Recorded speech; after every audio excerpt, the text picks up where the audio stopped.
Oh boy, I am excited about today's video. Hey folks, my name is Pravus and welcome to more Frostpunk 2 with the new Breach of Trust DLC. And this is going to be an exclusive first look at the new storyline introduced with this content, as well as some new mechanics we have never seen before in Frostpunk. And best of all, to help me introduce this new content, we have a very special guest. My good sir, would you like to introduce yourself? Yeah, sure. Hi guys, I'm Łukasz Juszczyk. I'm the co-game director and art director of Frostpunk 2. Awesome, glad to have you here. Now, remind me, were you a co-director for Frostpunk 1 as well? Not really, during the Frostpunk 1, me and Kuba, who is also co-director of Frostpunk 2, we were leads in Frostpunk 1. I was lead artist and Kuba was lead designer.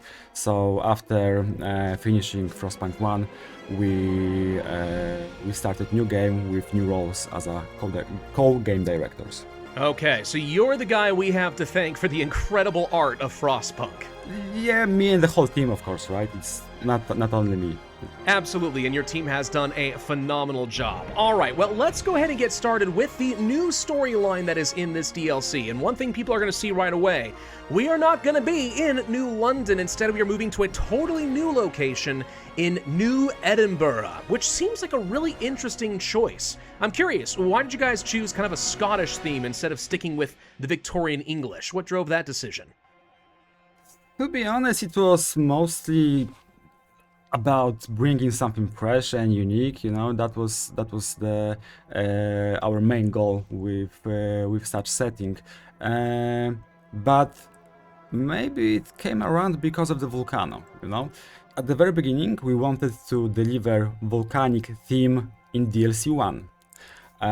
But the longer we were designing and thinking, brainstorming around volcano, we decided, okay, there's a huge potential. Let's cut it from DLC 1 and build something special for DLC 2, right? Because there's huge potential for interesting story there. So the volcano, and the thing is that the Edinburgh is built on volcanic island. There actually is sleeping volcano, right? So that's why we are today in New Edinburgh with Scottish community.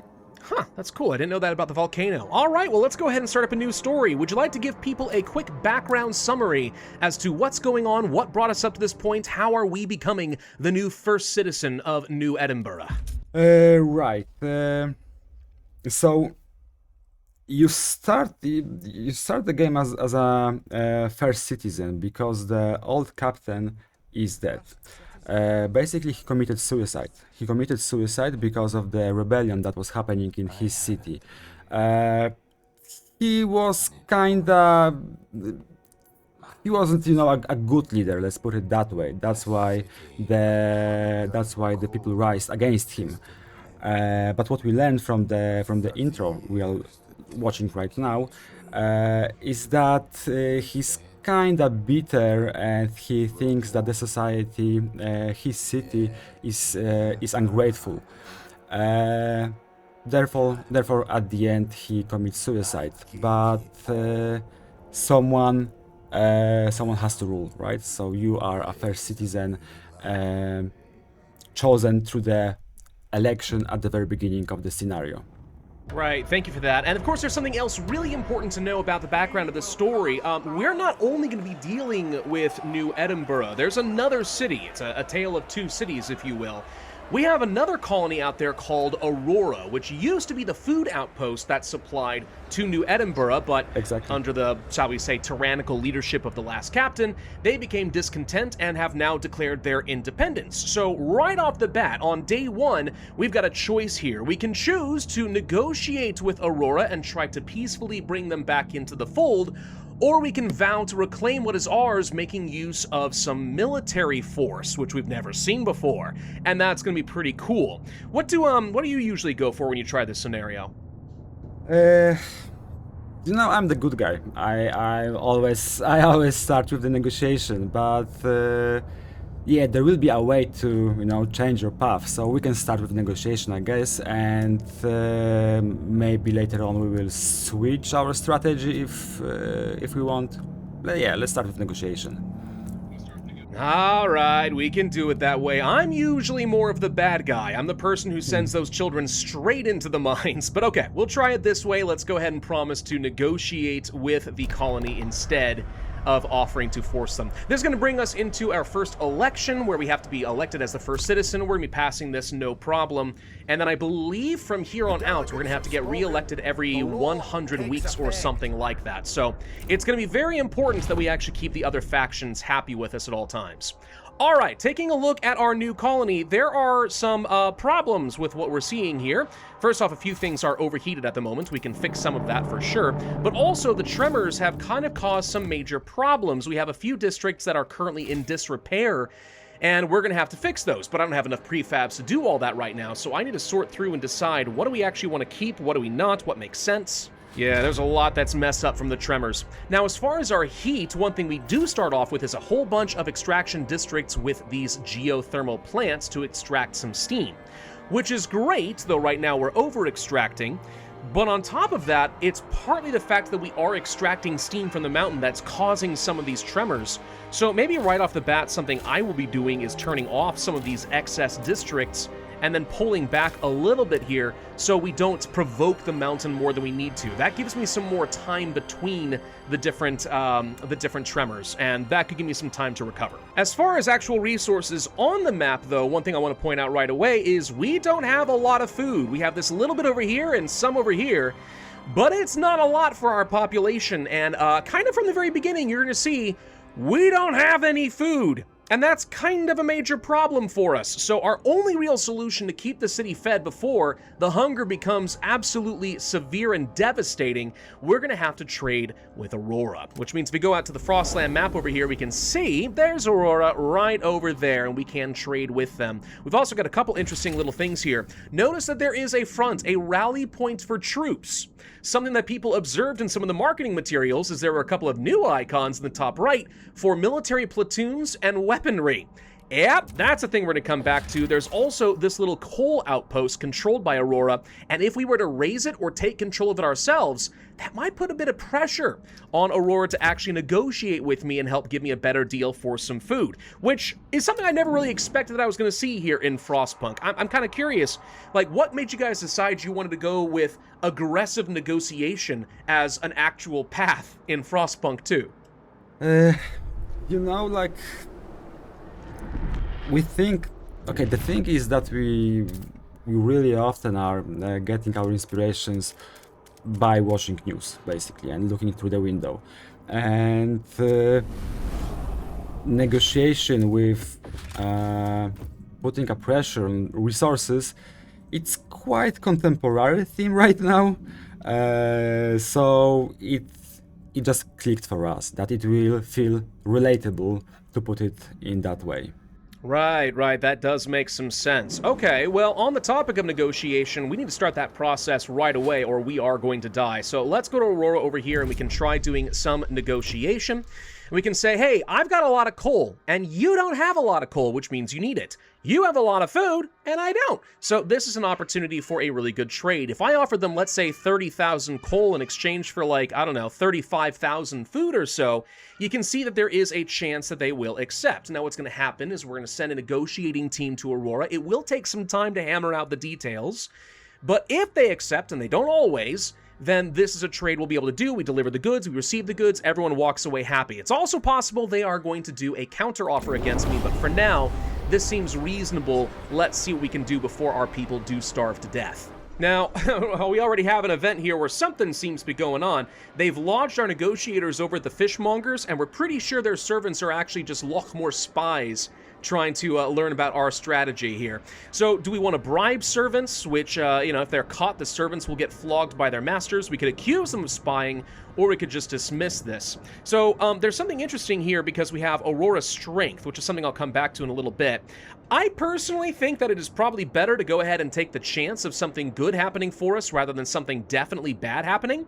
But what do you think? I would go for it, to be honest. Okay, yeah. I've never seen it work, but let's just give it a go. We're going to spend some heat stamps, try to reduce their strength, and they were flogged. Okay, the colony loses some credibility and some strength. All right, that kind of works out for me. Now, you might be wondering, what is defiance and strength? What does that mean? Well, right over here, what we did see is that Aurora does have these two little metrics. Strength represents the economic and military strength of the nation, or the city, I should say. So, the stronger they are, the more leverage they think they have to use against you when it comes to negotiations. If we can bring this down all the way to 0, we actually could occupy them and bring them back into the fold.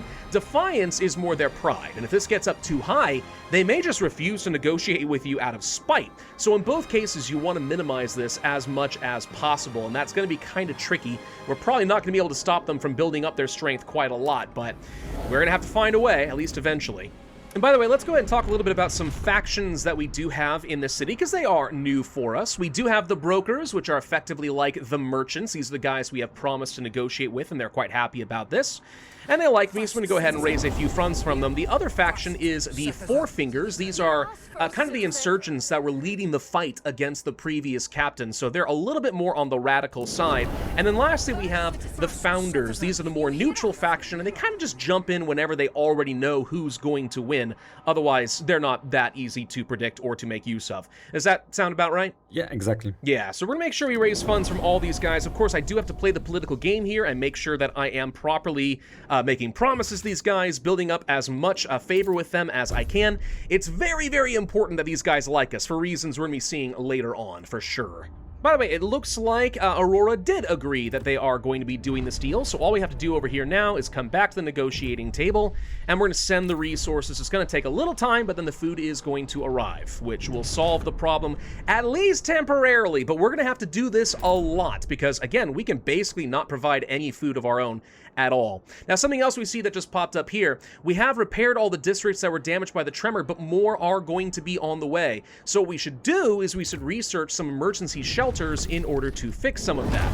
That's going to bring us to a couple of new things just for this scenario. If we go to the city, we can see that there is an emergency shelter hub. So we'll build these, and this is going to cover neighboring districts, protecting the people inside from a tremor. There's also a new society building here, the barracks. We'll come back to this, because this is how we're going to get our military up and running. So let's go ahead and start this now. And prefabs, by the way, are extra important in this scenario because of these exact tremors.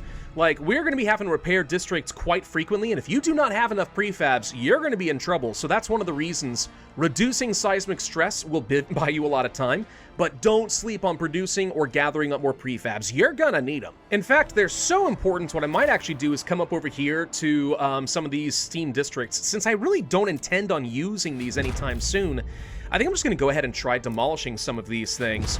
Get a lot of extra heat stamps, lots of prefabs I can use to jumpstart my economy. Also, there's going to be another use for some of these steam vents later, so to me this does make some sense. What do you think? Yeah, I'm doing the same thing. Yeah, perfect. Okay, cool. I mean, they say great minds think alike, so I'm going to take this as a good sign. Ooh, hello. We have found some old political prisoners held by the previous captain. We could release the Auroran political prisoners, which will reduce their defiance, but make our Four Fingers upset. We could use them as leverage to get a whole load of food, but at the cost of defiance. Or we could keep them in prison for some trust. I'm guessing you're the type of person who probably pardons them, don't ya? Yep. Yep, you're the good guy. All right, I get it. We'll go ahead and do it. But I will say 30,000 food is a lot, so maybe that would have been nice. But all right. It'll be fine, I'm sure. All right, now, since we do have our emergency shelters, we should go ahead and try placing these. I want to show how this works. So it's another one of these districts that takes up 3 different spots here, but it's got a radius around it. If I were to place this next to some districts, you can see that it is going to provide some coverage. And depending on how many tiles you cover, that determines how much coverage you've got. So it could be anywhere from ample coverage to adequate coverage or to sparse coverage. So the more you can do that, the better. It makes sense to place this in a position, for example, right over here, where we're able to kind of build these things out. So that's what I'm going to go ahead and do, is make sure I've got a shelter on this side and a shelter over here by my housing districts at the bare minimum. Now it looks like our tremor is imminent, so something is about to happen. Here it comes. Okay, so the mountain is about to shake for us. And these districts are going to get shut down, but because I had some really good coverage here, I think everyone should ultimately be safe. I'm just going to have to spend a lot of prefabs. This time it wasn't so bad around. I've had cases in some playtests where like 5 districts could go down all at once. It certainly seems Like the game likes to target me wherever I am the weakest. I'm not sure if that's coded into the game or if I'm just incredibly unlucky. I'm pretty sure it's random. Okay, so I'm just unlucky. That checks out. That makes perfect sense. Never lucky. Yeah. I will say, given how nasty some of these tremors are, thank you for not giving us whiteouts in this scenario on top of the giant volcano and the shaking going on right now. I mean, it would have been tough. I'm not going to say it couldn't be done, but like, it's already difficult enough to try and make sure your economy's set up and you're constantly trading for food, let alone if your entire world just came to a sudden halt. So thank you for not doing that. Yeah, you know, like the truth is that we creatively are kind of bored with whiteouts. It's like our internal thinking is like, okay, let's avoid yet another whiteout. Like our fan base, our players, they know whiteout already, so they encourage. They've been whiteout so many times, so let's think about something new. So that's why no whiteout here. Right, and I like that. And obviously, the whiteouts are iconically Frostpunk. No one forgets their first whiteout experience in Frostpunk 1. It's very, very cool. But at the same time, I like the idea of doing something new. Keeps things fresh. Gosh, I'm still trying to figure out how we're going to balance out all these resources, though. I can never have quite enough goods and prefabs and materials, and certainly no food. When you're playing, like, how do you approach this? I mean, there's so many different priorities in Frostpunk 1 and 2. I mean, you can go for a lot of heating, you can go for resources, you can explore, you can focus on your society. How do you typically approach this?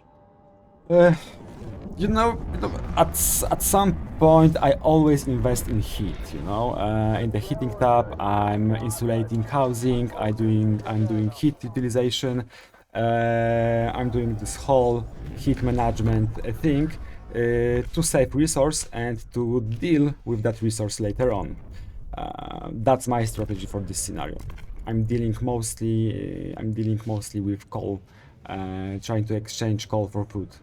Yeah, I mean, that makes sense. At the end of the day, it is still Frostpunk, so if you don't stay on top of the heat, it doesn't matter how good you are at the game, eventually it's going to catch up with you. And that's always been the delicate balance of this game, right? Is you have to manage your economy and how much can I build that up to sustain that future heat versus, you know, what do I need right now? And you kind of always have to be thinking, what's my need in the short term? What do I need for the next few weeks? And then what am I going to need, you know, 50 weeks from now? And if you can't figure that balance out, then you're going to be in a whole lot of trouble. And I've certainly made that mistake many a time myself. I've messed that up for sure. Yeah, you know, I think that this scenario, like I personally played this scenario mostly on the pause, and that's a different playstyle from the other scenarios or from the sandbox when I'm playing on the second gear or even not pausing the game at any point. But this scenario, there's a lot of happening at the very same time. So my playstyle is pause, thinking, taking deep breath, thinking about what is happening next, and do a few clicks and only then go further with the game. You know, it's funny, I was telling my wife about this just last night. Yeah, I feel the same way. I have to pause a lot in this scenario because it is genuinely stressful. And more so than many of the other scenarios. I mean, once you play this game quite a lot, right, you probably can just speed run through the Utopia modes. You know exactly what you're going to do. But in this particular scenario, because the conditions are so different and so difficult, like, you really have to be thinking up front, what am I going to be doing here? How am I going to survive? And it forces you to approach the game in a slightly different way. And you feel like you're kind of always on the edge of a knife. If you mess this up, then you might actually be doomed. So yeah, you guys have done a really good job of certainly recapturing that franticism that I'm used to from, you know, the early games of Frostpunk 2 as well as Frostpunk 1, which I really do love. Exactly, and that's also aligned with our, maybe not a philosophy, but our quite unique approach to build gameplay and narration in game, because what we have in Frostpunk 1 and in Frostpunk 2 is so-called emergent narrative, right? The narration is built through the player's agency. So, like you said, we are just giving tools, and the player is basically building his own story and his own meta, right? He is pulling himself into that rabbit hole. And at some point, probably he will cross the line, right, etc., etc. And maybe thanks to that, he will start to think about his worldview, or maybe he will start to think about how ideas pushed to extreme, how they affect society, and so on. Right, and I have to say, that's one of the things that I think I love the most about 11-bit studios and a lot of the games that you guys produce. Whether that be Frostpunk, which really makes you question your humanity and kind of challenges what lengths are you willing to go to in order to save your people, versus even games like This War of Mine, which puts you in an untenable situation, and you may have to cross a few lines that you didn't think you were going to have to cross because that's just the situation that you've been placed in. It's kind of cool in that way, you know? You guys don't shy away from some of the darker, more realistic themes. And I can see that going on here even in, this particular scenario because, with Aurora, maybe you want to be the good guy and you want to negotiate with them and find a peaceable resolution that makes everybody happy. But when push comes to shove, what if they decide that providing you with food is not sustainable? And now you're going to have to make some difficult decisions that pit you at odds against them, and you may have to use force when that's something you didn't want to use before. Are you willing to go to those lengths just to save your people, or are you not? And that's kind of awesome. Yeah, and let's define who is your people, right? Right, yeah, no, and that's a fair point. Maybe they are our people, technically, so are we going to treat them that way or not? Exactly. All right, now at this point, I think that maybe we want to start thinking about if we need to use military force, because Aurora's getting more and more difficult for us to work with. So we researched the barracks already, and what I'm going to go ahead and do is start placing some of these down. If we go back to our hubs, we can see that these also take up 3 spots. And if I place these, what I'll be able to do is start training up some platoons of soldiers. And the way that's going to work here is if we click on these new barracks, you can see that we could spend some heat stamps, temporarily some Frostland teams, and that would get me 10 platoons and a total of 500 soldiers, which is a whole new, population demographic in the city. And that would take about 20 weeks.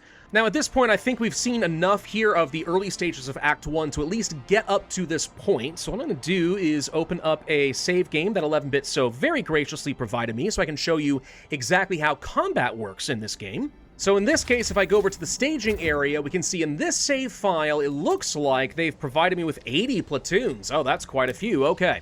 So what's going to happen then is you can send these platoons to go and fight against Aurora, and the more platoons you have, the greater the chance of victory. In this case, it's very, very likely to happen. You will take some casualties. Some soldiers will die. Some platoons will be disbanded. And of course, some of the Aurorans will die, but they'll lose strength and potentially gain some defiance. If it's looking like the fight is a little bit more even, what you can then do is make use of something I haven't shown you yet, which is heavy weaponry. This is something we can then produce at some other factories, but if we use it, it's going to spend some heavy weaponry for every platoon you send, and it greatly increases your chance of success. But it also greatly increases how many Aurorans are going to die. And you can imagine during an occupation, if they're suffering and they hate you, that might be a problem. So something to consider. Anyway, let's go ahead and attack the colony, and this is going to give us kind of this tense tug of war that happens here. I'm not really worried because in this case, it looks like the odds are overwhelmingly in my favor, but if it's an even fight, yeah, it's tense. I've definitely had a game where it's like, oh, we're doing great. No, it's swinging back toward me. That's terrible. And yeah.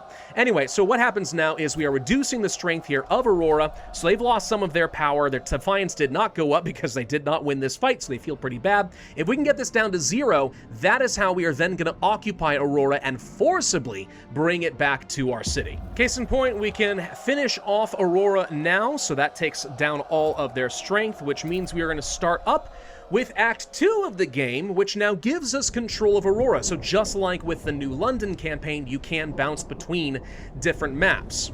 There are problems, of course, here. Aurora is, first off, in pretty terrible shape here. They have no resources at all, and they are all going to freeze to death until I can turn a lot of this stuff on. We need to get some heat going, etc.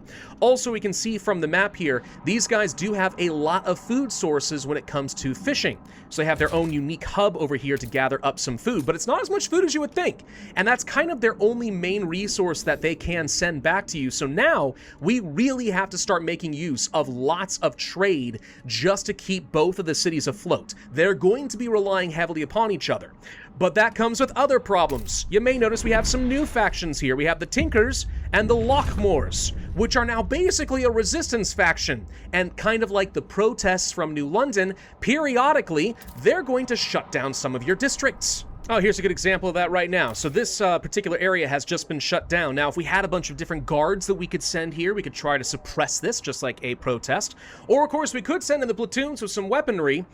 But while that is going to certainly solve that problem, it's also going to greatly boost up tension, because the harsher we are at suppressing these people, the less likely they are to reconcile with us. And that comes with its own challenges, because look up here, we have a whole new crisis. Resistance. The more we used heavy weaponry as we put these guys down, the more we suppress them, the more they're going to fight back against us. So where do you find that little balancing act of trying to either make amends, or do you just commit to just being an absolute tyrant to these people? You got a couple of different ways of approaching it, and none of them are going to be pretty. So that's the big challenge of Act 2. And of course, all of this is paling in comparison to the giant threat that you all know has been looming over us this entire game. And at the beginning of Act 3, it all comes to a head. Let me just go ahead and show you a quick preview of what to expect there.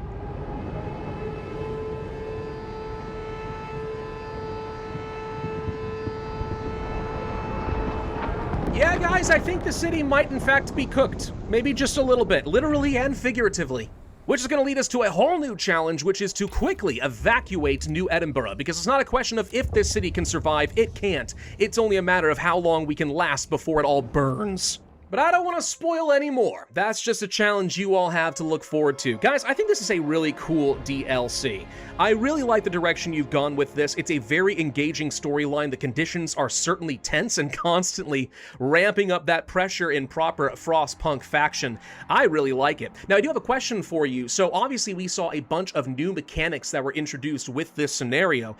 Are those going to be available to modders if they want to make use of it? Yeah, I think so. All of those mechanics will be, you can mod every mechanic you will get from that scenario. So awesome. Okay, so for those of you who are aspiring modders out there and already have some new ideas for different scenarios that you could create, you're going to have a few new things to work with in your toolbox. I think that's going to be great, so have fun with it. Yeah, you guys did an awesome job here. I'm really looking forward to trying out more of this scenario, trying to find a way to beat it on Deathless, if that even is possible someday in the future. I think you guys have really struck a great balance between that tension of trying to be the good guys and trying to reconcile a very difficult situation with the need to desperately solve a problem, even using force. And I know that's supposed to draw some parallels in the real world, but you guys have captured that in a great way. So I've had a lot of fun with this. I think you guys did awesome. I'm looking forward to seeing if people enjoy it as well. thank you, thank you very much, personally and in behalf of my team. So I hope the rest of the players will enjoy the DLC as well. Yeah, I really think they will. Well, thank you very much for helping walk me through this new content for Frostpunk 2, and thank you very much, dear viewer, for watching this video. I hope you found this informative in some way. If you guys enjoyed it, then I would ask that you hit the like button. Of course, it really does help the channel. Leave a comment with some ideas, or maybe some of the things you're looking forward to or dreading the most in this DLC. And of course, don't forget to subscribe not only to my channel, but also the 11-bit channel, which is collaborating with me today. Thank you all so much for watching, and I will see you guys next time.